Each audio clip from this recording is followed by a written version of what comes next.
అమ్మవారింట కళ్యాణ మహోత్సవానికి వచ్చేసిన మీ అందరికీ హృదయపూర్వక కృతజ్ఞతాభివందనలు. జై వాసవమ్మ, జై జై వాసవమ్మ.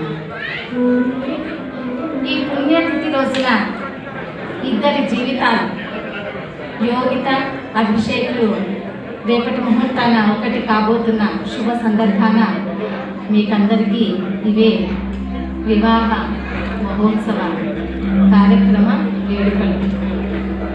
మనం ఏ పూజ చేసినా, ఏ నోము చేసినా, ఏ కార్యక్రమమైనా కూడా వినాయకుడితోనే మొదలు పెడతాం. ఎందుకని?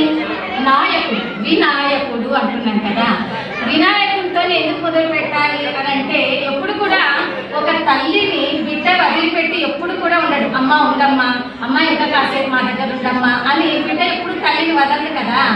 అలాగే వినాయకుడు కూడా ఆ పక్కన లక్ష్మీదేవి వదలనమాట. అమ్మ ఉండమ్మా, ఇంకా కాసేపు ఉండమ్మా అని అంటూ ఉంటారు. అందుకే మనం ఇళ్లలో కూడా వినాయకుని పక్కనే లక్ష్మి ఉండేలాగా పూజ గదిలో ఉంచుతామన్నమాట. అంటే మన ఇంట్లో నుంచి ఎప్పుడు లక్ష్మీదేవిని బయటికి వెళ్ళలేడు వినాయకుడు.